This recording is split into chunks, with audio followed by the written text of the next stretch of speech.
Raptors complete the massive comeback against the San Antonio Spurs. And it was no help from official Che Jones. We'll get to that in a bit. Don't get me wrong. Oh, we will touch on that. And I'm going to be straight up with you guys. I got to tell you. So I was working today, and I got up. I got home about 2, 3 o'clock, something like that, and fell asleep. Got up. It's the third quarter. Raptors are down like 71-51. You're down 20, and I'm like, oh, God. This is awful. And we know how it finishes. So you're welcome for waking up. No, I'm kidding. Anyways, let's talk about this game because there is a lot to touch on. First off, let's get through the first half fiascos first. Offensively, horrific. Downright horrific. 26-22 San Antonio after the first quarter, so you're already having trouble shooting the basketball. And in the second quarter, it was on a next level of garbage. 13 points for the quarter? And at one point, with like a couple minutes left, they had made 3 shots. 3 shots! They scored 28. And you're down 19 at the half. 19! That's insane. And at one point in the early goings of the third quarter, you're down 22. But then the offense starts to find their legs a little bit, right? Defensively, they were having troubles, though. They allowed 32 in the third quarter. But offensively, they started to find themselves. Scottie started to feel it a little bit. Gary knocked down a 3. You saw some good energy stuff from Malachi Flynn. You know, Dennis Schroeder was getting some shots at the bucket, and OG Anunoby shooting the lights out from 3 was probably the only reason this team was still in the game. They scored 36 in the third quarter. They're +4, but you're still down 15 heading into the fourth. Well, what did we see all time last year, and what was so frustrating about the Toronto Raptors? Scottie Barnes was so good in like every fourth quarter last year. But the first 3 was, not great. Now, he was not good for the first 2 quarters. He had like 6 points, like 2 of 8 shooting. Like wasn't a really good first half for Scottie Barnes. But in the third quarter, started to find his legs. And man, in the fourth quarter, Scottie had 17 fourth quarter points. And it's remarkable, right? Let me break something down and how important and how awesome Scottie was tonight. Gary hits a corner 3 to cut the deficit to 2 with like 5 or 6 minutes to play. And we're like, holy crap, we're right there. Then timeout gets called and Scottie comes out to give him a little rest. Well, with that minimal time, defensively and offensively, the Raptors are like, what's the basketball? Because they end up going up by 8 and it felt like he was off the floor for like a minute or 2 maximum. Scottie played 42 tonight, albeit with overtime as well, but played a lot. So that'll probably be 38? No, 42, so 37 in regulation time. So there's that. But they go up by 8. Scottie comes right back in because they're like, you can't let this game go out of hand. There's like 4 minutes left. You got to have this one last push. And Scottie Barnes, behind the 3-point line, with people having to now respect his 3-point shooting, gets them to stay up on, I can't remember who it was. Was Shohan? I can't remember who it was. But he drives on him, gets past him, no problem, no help at the bucket, throws it down for 2. I think at one point, that cut the deficit to 3. Raptors get a stop. They come down the floor. Scottie's behind the 3-point line. And with the threat of him driving, they sag off a bit. And he's like, okay, chucks up the 3, ties the game at 105. Scottie Barnes is him. What else do you need to see? He's incredible. And that ties the game at 108. I believe that tied. Let me actually just confirm that 3 tied the game at 108. Scottie makes the 3. That was with 37 seconds left to tie the game. That's a big shot in a big moment. You miss that, you're probably losing the game. And then, defensively, Raptors lock it down. They end up, Otto Porter diving on the floor for the loose ball. Gets it, they jump ball. And that's with 2.6 seconds on the clock, okay? 2.6, not very much time. And they have Wemby right under the tin. Makes sense, right? Because if they get the ball, fire it up to him with 2.6, maybe a little tap in, and there you go, off you go. Or even if he catches it, he has a chance to literally just put it in because the guy's flipping massive. And so, but the ball gets tipped to the corner. And Siakam and Keldon Johnson go for it. And you can see Pascal Siakam maybe possibly lay a hand on Keldon Johnson's back. But, man, there's nothing to that. There was no push. And then Keldon Johnson's like, oh, I'm just going to flop right into the referee, Che Jones. And, Che Jones falls down. And Pascal Siakam, and I believe it was Dennis, are pointing like, that's Raptor ball, because he did touch it last. Did Keldon Johnson. That's just Raptor ball. Che Jones gets up and says, nope, that's a foul. And we're like, what are we watching here? Obviously, Darko's like, yeah, please review that. That call is hot garbage. They go to review, and I think the excuse was it was like foot-to-foot contact or some nonsense like that to not make Che Jones look like an idiot. But I'm sorry. I've said it in every sport that I cover, so all three of them.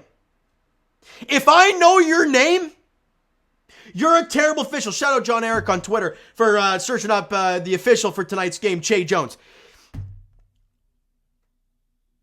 And if I know your name, that's a problem. Why do we know Tony Brothers' name? Why did we know Mark Davis back in the day in 2019 when we all knew he was a terrible referee for the Raptors? Why do we know Angel Hernandez in baseball? Dating back to the 2 Leafs games ago. Why do we know Wes McCauley? Because they're awful. They're terrible. I should not know your name.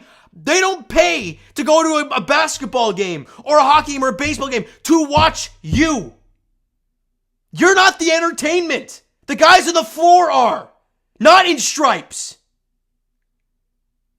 And to the fact that I know Che Jones' name now, it's a problem.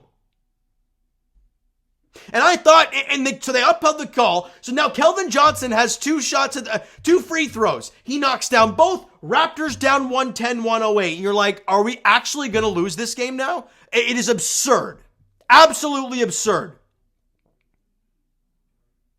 And then Dennis Schroeder's got a wide open 3, right? Because you have minimal time. And he misses it. But somehow, massive Victor Wembanyama and Cedi Osman both go for the rebound. Cedi, what are you doing? Like, what? Victor Wembanyama can't corral the rebound. OG slides in, gets it, fires it back up there, and ties the game at 110 on the offensive glass. And we go to overtime. Scottie has a chance to win it because he had the steal and then the shot. That's a tough shot. I can't blame him for it. And we go to overtime, 110-110. Now, at that point, I'm like, win the damn game. Please win the damn game. And in overtime, the Raptors dominate. Pascal Knight hits a nice 3. OG hits a 3. What else happened in that? I think, did Dennis have a layup? I can't remember what happened. All I know is the Raptors played outstanding, only allowed 6 points. They won that quarter 13-6. Hell, they won the fourth quarter 39-24. They scored 36 in the third quarter, 39 in the fourth, and they win 123-116 over the San Antonio Spurs. Raptors now 3-4 on the season and a much-deserved win today. An incredible comeback and a big-time win. Now, quickly rip through the team stats. Raptors shot 45% from the field. They shot 50% from the field. Raptors shot 40% from 3, 19 for 48. But shout out OG. I think he made 7. They were 31% from 3, 10 for 32, so a big reason why the Raptors won this game. Free throw line was a big issue.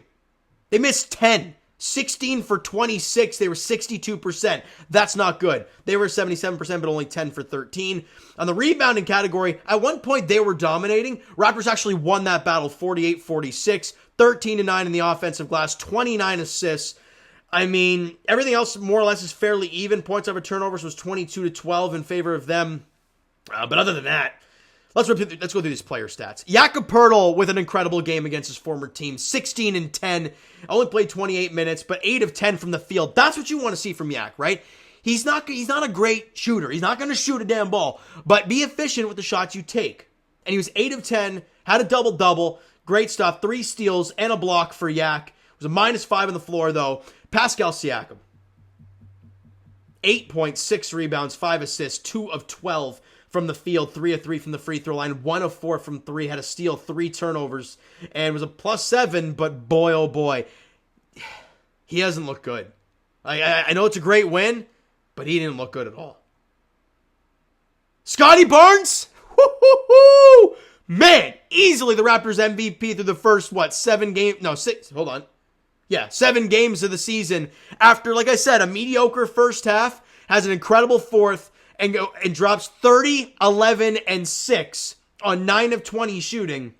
7 of 11 from the free throw line. So again, but he did struggle early. At one point, he was 1 of 4. So you guys can do the math how he was the rest of the way. 5 of 10 from 3. 5 of 10. 3 steals. 3 blocks. 3 turnovers. 1 foul. Plus 14. Scottie Barnes, yet again. Let's be honest, Raptor fans. He's turning into a superstar. Clutch time. Big moments. Knocking down the 3. Defensively, he's great. Getting that steal at the end of the fourth quarter. Incredible. Absolutely incredible. Dennis Schroeder, really good game. 24, 3 and 6 on 10 of 19 shooting. 3 of 4 from the line. It was 1 of 8 from 3, though. That is still shaky there. But 2 steals and a block for Dennis was a +1 on the floor. OG Anunoby. 24 points, 7 rebounds, 4 assists. 8 of 16 from the field, was 1 of 4 from the free throw line, 7 of 13 from 3. I love that he took 13 threes, man, because he's so good at it. 7 for 13 from 3, 1 steal in the game, but a +8. He was remarkable. Bench-wise, Gary Trent, 10 points, 4 of 8 shooting, 2 of 4 from 3. I like it. The percentages were there. Sure, only 10 points, but again, 4 of 8 and 2 of 4. I'll take that any day of the week, and only a -1 on the floor. Otto Porter Jr. was remarkable off the bench. 6 points, 4 rebounds, 2 of 4 shooting, 2 of 4 from 3, had a block in the game, and I don't know how many hustle plays on the defensive end, diving on loose balls, was a +9 on the floor. He was great. And Malachi Flynn, in only 14 minutes of work, 5 points, 3 rebounds, 4 assists, 1 of 3 shooting, 2 of 2 from the free throw line, knocked down a 3, was 1 of 2 there, had a block in the game, was a +6. A plus for Malachi. Isn't that nice? And Grady Dick was an even player and didn't make a shot. He was 0 of 2, both from 3, but played 14 minutes. He had 3 rebounds and 4 assists. Can we talk about that assist that he had, though? He was in the corner, and he had Wemby on him, right? And it was late in the shot clock, but he fired, I think it was a one-handed, bullet pass to the other corner, right in the shooting pocket of Scottie Barnes, and he drills the 3 from the corner. What a pass from the Rook. I don't know. Great job from Grady Dick. And for the Toronto Raptors, a big-time win against the San Antonio Spurs in San Antonio for the 123-116 win in overtime. Another clutch game for Scottie B. Now, the Raptors' next game is on Wednesday night as they are in Dallas. Taking on the 4-1 Mavs. They lost? They're 4-1. Yeah, they lost to Denver. They're taking on the 4-1 Mavs. Going to be a tough one. Luka, Kyrie, it's going to be tricky.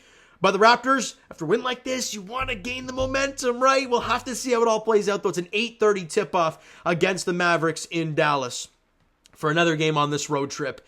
And for Pascal Siakam, you need a big game somewhere. He's got to give you something. It can't be Scottie Barnes every night. It has been to this point. Sure, there's been great games from other guys, but the MVP has always been Scottie Barnes. You need one from Pascal. We'll see what happens against Dallas on Wednesday. All right, so you know what, guys? That is going to do it for this one. If you enjoyed the video and this game today, or the second half in overtime today, hit the like button. I do appreciate it. Hit the subscribe button. You guys not already. Comment down below your thoughts on the video, thoughts on the game. What'd you like? What'd you not like from today's game for the Toronto Raptors? Twitter, Discord, Instagram, TikTok, all that stuff is down below. So follow up there if you have not done so already. And I will talk to you guys. Is it tomorrow? I think it's tomorrow, Leafs edition, right? Because they are taking on the Tampa Bay Lightning at home, I believe, at 7 o'clock. I think that's what's going on tomorrow, and my God, they need to win. In any way, shape, or form, they need 2 points. And as for the Toronto Raptors, like we said, they're back in action on Wednesday as they are in Dallas, taking on the Mavs. 8:30 tip-off there. Thank you so much for listening and watching. I hope you enjoyed the video, and of course, the ending to this game. We'll talk to you guys then.